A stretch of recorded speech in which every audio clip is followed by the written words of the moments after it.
শোনেন মা, আমি আপনারা বলে দিতেছি, আপনার ছেলে তো লাজুক, লজ্জা পায়, আপনারা কিছু বলতে পারতেছে না। আমি বলে দিতেছি, এই যে কিছুদিন হয়েছে আমরা একটা এই ফ্ল্যাটটা কিনছি, আর একটা ফ্ল্যাট আমরা বুকিং দিয়ে আসছি। ওই ফ্ল্যাটের টাকাই তো জোগাইতে পারতেছি না, আবার আপনার মেয়ের বিয়েতে কিভাবে টাকা দিব? জানো তো আমাগো কিছুই নাই। শোনেন, মেয়ে জন্ম দিচ্ছেন আপনি না, আপনি কর্ম করেন। এখন আপনার মেয়ের আপনি বিয়ে দিবেন না কি ঝুলাই রাখবেন সেটা আপনাদের ব্যাপার, সেটা আপনারা জানেন। এটা কি আমরা জানি? আমাকে কি দায় থাকছে আপনার মেয়ের বিয়ের জন্য টাকা পয়সা দেওয়ার জন্য? আমি সাপ সাপ করে আপনারা বলে দিতেছি, একটা টাকাও দিতে পারবো না। আর আমরা নিজেরাই চলতে অনেক কষ্টের মধ্যে আছি, আর আপনাকে কি টাকা দিব? বাবা তোর বাড়ি যে চার দেরো আর জানি আল্লাহ আমারে না আনে। ওঠ মা। আইয়ে যে তুই পড়ছো কইছি তো দিমু কিছু তেমন করতেছ গিলা তো রাগারাগির কি আছে? না বাবা, আমার মাইয়ে যদি পারি আমি বিয়ে দিমু, আর যদি না পারি ঘরের খুঁড়ি দিমু। তোর আমার আর টাকা পয়সা দেওয়া লাগে না বাবা।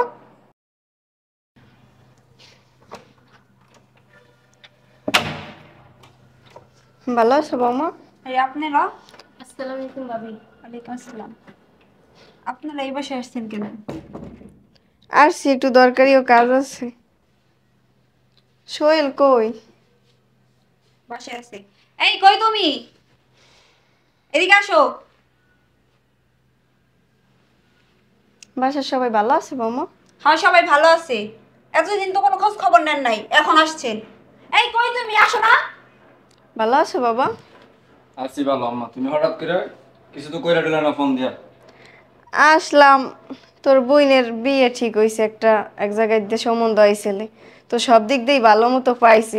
উত্তরপাড়া ওই বাজারে পোলার দোকান আছে, খাইয়ে লইয়া ভালোই আছে, কিছু চাই নাই। তোর বোনের দেখে পছন্দ করছে হেরা। হেরা তো সারাদিন খুঁজতে আছে, তারই খেলাইতে কয়। এখন কিছু কইতে পারি না, তোর লাগাও কথা বথা আমি কিছু কই নেই।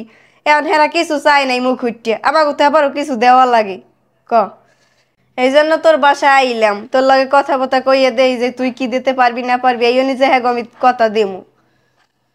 মা দেখো, তুমি এমন সময় এমন এমন কাম করো বুঝছো, কিছু কইতে হবে না সইতে হবে না, হুট করে আয় পড়ছো, কিছু কম নাই না কই আয় পড়ছো বাসায়। এমনিতে আমার ব্যবসা বাণিজ্য ভালো না, ব্যবসা বাণিজ্য মন্দ যাইতেছে। আচ্ছা তুমি বড় ভাই লাগে বিষয়ে আলাপ করছো? তোর বড় ভাইয়ের কথা কি কম, কইয়া লাভ নাই, জানো তো হে তো অনেক কষ্টেই দিনকাল চালাইতে আছে, রিক্সা চালাইয়া খায়। হ্যাঁ নিজেরই চলতে ফিরতে কষ্ট হয়, হ্যাঁ দ্বারা আমরা কিছু চাইয়ে কোনো লাভ হইবে? দিতে চাইয়ে লাভ পারবে না নাই, তো। ঠিক আছে। এর লেগে কি মানে হ্যাঁ কি দায়িত্ব নাই কোনো? হ্যাঁ কোন দায়িত্ব পালন করবে না, সব কি আমার ঘরে চাপাইছো তুমি? বাবা হ্যাঁ যদি থাকতে আমার চাইয়ে লাভ হইতে দুইটা আমারে দিতে। এখন তোর দ্বারে আইছি, তুই তো একটা ফ্ল্যাট কিনছো মনে করো, খাইয়ে লইয়া ভালোই আসো, এইতে তোর দ্বারে আইছি যে না আমার পোলায় দুইটা দিতে পারবে। কিছু না হইলো একটা খাট, আবার কিছু পানি চেয়ার তো দেওয়াই লাগে। তোর বোনের জিনিস, পোলার একটা আংটি যদি না দিই। আচ্ছা হয়েছে হয়েছে, বুঝছি, আর কল লাগবে না কিছু। এখন শোনো, এখন আমার তো এখন বোঝো আমার অবস্থা বেশি একটা ভালো না। দেই আমি চেষ্টা করতে যে কিছু করতে পারি কিনা। এই তুমি মিথ্যা আশা কিসের জন্য দিতেছো? তুমি সাপ সাপ বলে দিতে পারো না যে তুমি টাকা দিতে পারবা না? আরে কি কম মানে একটা মুখের উপর কেমনে কই, আমি কইছি তো দেখবো চেষ্টা করে। শোনেন মা, আমি আপনারা বলে দিতেছি, আপনার ছেলে তো লাজুক, লজ্জা পায়, আপনারা কিছু বলতে পারতেছে না। আমি বলে দিতেছি, এই যে কিছুদিন হয়েছে আমরা একটা এই ফ্ল্যাটটা কিনছি, আর একটা ফ্ল্যাট আমরা বুকিং দিয়ে আসছি। ওই ফ্ল্যাটের টাকাই তো জোগাইতে পারতেছি না, আবার আপনার মেয়ের বিয়েতে কিভাবে টাকা দিব? বাবা তোমরা একটা না, তোমরা তো একটা কিনছো, তোমরা আরো একটা না 10টা কেন, মানা করবো না। এখন তোমার নন্দের আমরা বিয়ে থাবা দিমু, তোমাকে তো দুইটা দেওয়া লাগে, জানো তো আমাকে কিছুই নাই। শোনেন, মেয়ে জন্ম দিচ্ছেন আপনি না, আপনি কর্ম করেন। এখন আপনার মেয়ের আপনি বিয়ে দিবেন না কি ঝুলাই রাখবেন সেটা আপনাদের ব্যাপার, সেটা আপনারা জানেন। এটা কি আমরা জানি? আমাকে কি দায় থাকছে আপনার মেয়ের বিয়ের জন্য টাকা পয়সা দেওয়ার জন্য? আমি সাপ সাপ করে আপনারা বলে দিতেছি, একটা টাকাও দিতে পারবো না। আর আমরা নিজেরাই চলতে অনেক কষ্টের মধ্যে আছি, আর আপনাকে কি টাকা দিব? আরে হয়েছে তো, থাক না, যা পারি কম বেশি দিব না। মা শোনো, আমি যেমন ম্যানেজ কইরা 8-10 হাজার টাকা ম্যানেজ করে আমি দিব, ঠিক আছে? দেখ বাবা তোর বোনের বিয়ের বয়সটা পার হইয়ে যাইতে আছে, মানুষে আশা আশি করে বড় হইছে মাইয়া বিয়ে দিই না। এখন ভালো জায়গায় একটা সম্বন্ধ আছে, এখন যদি আমরা বিয়ে থাবা না দি ক। কইছি তোমার দিব 8-10 হাজার টাকা, তা তুমি কি লে কথা বাজাইতেছো? দিমু তো কইছি 8-10 হাজার দিব না, বাবা গুছাই মুছাই বিয়ে সাথে দিও তুমি। আর তুমি আমার আর ই করো না তো, আমার আমার অবস্থা এখন ভালো না, ব্যবসা বাণিজ্য মনে যাইতেছে আমার। 10,000 টাকা একটা খাটই তো পায় না বাবা। ওই যা আছে বেশি কিনা, দেশে যা আছে কাজগুলো বেশি কিনা বড় ভাই কও যেমন গুছাই গেছে বিয়ে সাথে দিতে। শোনেন, আপনার ছেলে যে 10,000 টাকা দেওয়ার জন্য রাজি হয়েছে, এই 10,000 টাকা দিতেই তো আমাকে জীবন বেরোয় যাইব। আবার আবার বড় বড় কথা কন। শোন বাবা, এক জায়গায় একটা দাওয়াত খাইতে গেল 20-25 হাজার টাকা দিয়াও তুই, আর তোর আপন বোন, তোর বোনের বিয়ে, এই যে তুই 10,000 টাকা দিতে চাও, হ্যাঁ আবার তুই চিন্তা ভাবনা করো। থাক বাবা, তোর কোনো আমার টাকা পয়সা লাগবে না, আমার আওয়া ভুল হয়ে গেছে, আমি বুঝতে পারিনি। আমি যদি বুঝতাম হলে আর তোর দুয়ারে আইতাম না। তুই একটা ফ্ল্যাট কিনছো, তুই আর একটা কিনবি, হ্যাঁ থাক বাবা, তোরে আরো কেনার তৌফিক দেও আল্লাহ, দোয়া করি তোর বাড়ির সাইড দিয়ে জানি আল্লাহ আমারে না আনে আর। আমি বিয়ে করব না, চলো বাড়ি চলো। বাবা তোর বাড়ির যে সাইড দেরো আর জানি আল্লাহ আমারে না আনে। ওঠ মা, থাক মা, তুই। শোনো আমার কথা শোনো। আইয়ে যে তুই পড়ছো কইছো তো দিমু কিছু, তো এমন করতেছো কি তো রাগারাগির কি আছে? থাক বাবা, কিছু লাগবে না আমাকে। শোনো আইয়ে পড়ছো, থাকো, কাল সকাল যাইও, গাড়ি ভাড়া দিয়ে তুমি সকালে যাই কথা আছে।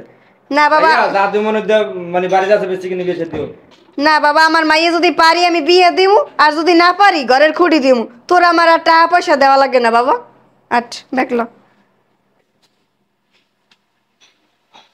আরে মা, ওই আসসালামু আলাইকুম। ওয়ালাইকুম আসসালাম। ভালো আছে পুত্র? ভালো আছি, আপনি কেমন আছেন? ভালো আছি। কই যাইতেছেন? বাড়ি যাই। আইছেন কোন সুম? আইছি, একটু আগে আইছি।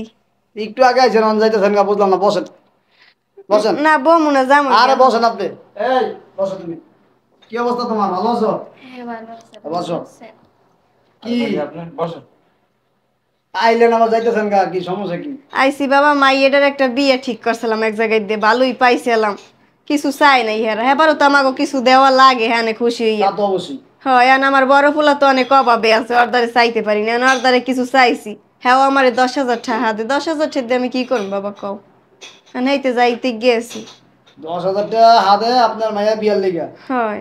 কি রে, কি কয় তোর শাশুড়ি? আরে ভাইয়া তোমার কি বলবো, হ্যাঁ 2 দিন পর পর আসে টাকার জন্য। আমরা কি টাকার গাছ লাগাই রাখছি? টাকা কি আকাশ থেকে পড়ে যে গাছ থেকে তারা গোছিলা ছিলা টাকা দিমু? মানে 2 দিন পর পর এক কাহিনী। এখন আসছে মাইয়ার বিয়ে দিব, তার জন্য টাকা নেওয়ার লিগা। আমরা কি লাখ লাখ টাকা জমাই রাখছি? 2 দিন পর টাকার লেগা এত কবারি? হ্যাঁ, হ্যাঁ, কোন জন্মে তোর আগে কটিয়া দিছস? এই যে কয়েকদিন আগেও তো আইসি সেটা 20,000 টাকা নিয়ে গেছে। তোরা 20,000 টাকা দিন না লোক? আই দিলাম না হ্যাঁ? তোমার মাইরে, জিজ্ঞেস এ করো। তুই চুপ থাক। এ জামাই, কি সমস্যা? আসলে ভাই আপনি জানেন আমার ব্যবসা বাণিজ্য বেশি একটা ভালো না। কারণ এই যে মায়ের হুট করে আয় পড়ছে, যার বিয়ে ঠিক করছে, তার নাকি টাকা পয়সা খরচা করা লাগবে। আমি কারণ এই সময় আমার সম্ভব, আমি এই যে একটা ফ্ল্যাট বুকিং দিয়েছি, জায়গায় টাকা পয়সা কেমনি কি ম্যানেজ করে মাথা ঘুরাইতেছে। এমনি ব্যবসা বাণিজ্য হচ্ছে ভালো না, এই ভিতর মায় আবার হুট করে নাকি ঝামেলা পাঠাইছে। কি কম মিয়া তোমারে মিয়া? হ্যাঁ, এই মিয়া, এটা তোমার ছোট বোন না? হ্যাঁ, তোমার ছোট বোন না? তোমার তো দায়িত্ব আছে না? তুমি কত দিবা? কিন্তু কইলাম যে 10,000 টাকা দিব মানে। চুপ থাকো, আরেকটা কথা বলবো না। 10,000 টাকা? এই মিয়া, 10,000 টাকা তো একটা বিয়া শাদী মানুষের দাওয়াত খেতে গেলে 10, 20, 50,000 টাকা মানুষ দিয়ে দেয় মিয়া, সালামে মিয়া। তুমি 10,000 টাকা ছোট বোনের বিয়া দিতেছো? এই মিয়া, তোমার যদি না থাকতো একটা কথা ছিল। তোমার যে বড় ভাই একটা আছে, তোমার বড় ভাই তো আমরা জানি যে গরিব মানুষ কিছু নাই।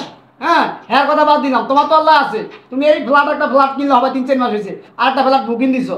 তোমার ব্যাংকে টাকা পয়সা আমি তো সবাই জানি। তো তোমার তো ছোট বোন, মায়ের পেটের বোন, তুমি 10,000 টাকা দিবা বোনের বিয়া দেওয়ার জন্য লেগা?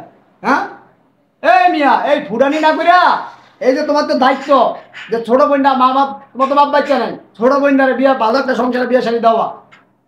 তা না কইরা ফ্ল্যাট একটা কিনছো আর একটা বুকিং দিতেছো, কোনো টাকা পয়সা লাগবো?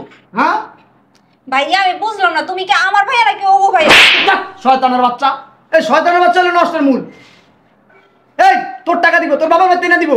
হ্যাঁ, তোর সমস্যা কি? থাক বাবা, তোমরা ঝামেলা করো না, আমরা যাই। মা, ওই চুপ থাকেন আপনি, আমি দেখতেছি, আপনি চুপ থাকেন। বসেন, আপনি বসেন, আপনি বসেন। এই শয়তানের বাচ্চা, তোর টাকা দিব, তোর বাবা টেনে দিব? হ্যাঁ, কার টাকা দিব? ওর কষ্টের টাকা, ওর মায়ের, ওর বোনের দিব। তোর সমস্যা কি? আমাকে ভবিষ্যৎ আছে না? আর একটা কথা বলবি না। কি আর তোর ভবিষ্যৎ? হ্যাঁ, তোর ফ্ল্যাট কিনে দিছে না, আর একটা বুকিং দিছে না, ওর বোন বিয়ে দেওয়া লাগবে না, ওর বোনের বিয়ের বয়স পাড়া যেতেছে না, ওর দায়িত্ব আছে না? এই বিয়ে কথা কোনো আপনাকে মিয়া? হ্যাঁ, কি বউর আচল চলে? কি কমু মিয়া, আমার বোনে তোমার বিয়ে করছে না তুমি আমার বোনের বিয়ে করছো? হ্যাঁ, হাজির একটা কথা জানি, অবদত্ত।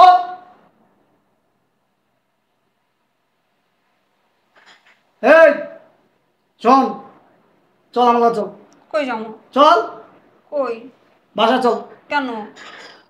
তোর মতো মাইয়া পরের সংসারে থাকার যোগ্যতা রাখে না, বুঝছ না? তুই এই যে আয়া, তুই তো বেটার মাথাটা খাইছস। এই মিয়া, এদিকে আও, শোনো। আরে না, তোমার তো মিয়া মা বোন মিয়া, তোমার তো একটা দায়িত্ব আছে নাকি? হ্যাঁ, তুমি যে যে ফুটানি করে চলো, মানুষে কি বলবো? গ্রামে তুমি বছর একবার যাও না মিয়া, মানুষে কি বলবো? যে ভাইয়ের টাকা পয়সার অভাব নাই, ভাইয়ের ফুটানি করে চলে, এক জায়গায় দাওয়াত খেতে গেলে 20-50 হাজার টাকা দিয়ে দাও, আর বোনের বিয়া, টাকার অভাবে বোনের বিয়া দিতে পারো না? মিয়া হনো ভালো হও মিয়া, মানুষ হও মিয়া। আসলে ভাইয়া ভুল হয়ে গেছে গো। মা তুমি আমার মাফ করে দিও। আমার ছোট বোনের বিয়ে যা খরচ হয় সব আমি বহন করব, ঠিক আছে? আর লজ্জা দিও না আমার। আমি সব আমার ভুল বুঝতে পারছি আমি, ঠিক আছে? আমি আমার বোনের দায়িত্ব আমি আজ থেকে নিলাম, ওর বিয়ের সাথে যা যাবতীয় কথা সব আমি বহন করবো। মা তুমি আমার মাফ করে দাও, আমি আমি আসলে বুঝতে পারিনি। এই চল। আমি যাবো না। যাবি না মানে চল, আমরা চল। আমারও ভুল হয়ে গেছে ভাই, আমার মাফ করে দাও। আমি ভুল মাপ চা তো শাশুড়িতে মাপ চা। মা আমার মাফ করে দাও, আমার ভুল হয়ে আচ্ছা গেছে। বুঝছি, ওরা যে বুঝতে পারছে এটাই অনেক কিছু। তাও কাকা মাফ করে দিছি। আর যাতে এরকম কোনো কথা না শুনি। ঠিক আছে, এরপর থেকে আর এরকম করবো না। তোর টাই না দেয়, তোর বাবা বেতে না দেয়, হ্যাঁ? ওর টাকা ওর মায়ের ওর বোনের দিব। এই তোরা যে বিয়া দিছি, আমরা কি টাকা পয়সা খরচ করে তোর বিয়া দিনি? হ্যাঁ? তো ওর বোন, ওর দায়িত্ব আছে না? ওর দিব না কে দিব? খবরদার আর কোনোদিন যাতে এইসব ব্যাপারে, ওর ফ্যামিলির ব্যাপারে দিলে যে তোর ব্যাপার, তোর মুখে যদি কোনো কথা শুনি তাহলে তো বোঝছি। আর মিয়া বেড়াও মিয়া, পুরুষ হও মিয়া, বউয়ের কথা চলো মিয়া, তুমি বউয়ের কামাই খাও। ঠিক আছে মা ওই, হ্যাঁ তাহলে থাকেন। আর এই শোন, ওই মা ওই কি বিয়ার দিন তারিখ ঠিক করছেন নি? না না, তারিখ দিন নেই, ও কইছি ওর লগে কথা কইয়ে তারিখ দিব। আচ্ছা ঠিক আছে মা ওই, আমার তো আর দাওয়াত দিলেন না, দিন তারিখ ঠিক করে জানাই আমি নিজে যাবো। আচ্ছা যাইও তাই। আচ্ছা ঠিক আছে। আর এই জামাই শোনো, বিয়ার জানা যা লাগে তোমরা যাইবা কাকে, এই যাবি কাকে, যাইয়া তোমরা থাইকা বিয়ে ঠিক করবা। ঠিক আছে। আর যদি কোনো সমস্যা হয় আমার জানাই। না হয় আমি তাহলে গেলাম, ভালো থাকবেন, আসসালামু আলাইকুম। আচ্ছা। কোনো সমস্যা হলে জানাই আমারে। আপনি আমি আসি। আসেন, হুট করে যাবেন কেন? বসেন। না আমি বলবো না, ভাই কিছু নাস্তা টাস্তা করে যাও। আমারে খাওয়া লাগবো না। এই যে শাশুড়ি আইছে গ্রাম থেকে, ননদটা আইছে, দিছতে গ্লাস পানি অন্তরি, কিছু খাওয়াইছস? আমারে খাওয়ানো লেগে ভাগ লেগেছস? দিতেছি খাবার। ও আমার মাথা তেল আছে, তেল মাথা তেল দেস, যা এখন ভিতরে লয়ে যা। আসেন আপনারা। আম্মা, চলো। তাই যাইও বাবা। আচ্ছা ঠিক আছে, যান না আপনি, আপনি যান।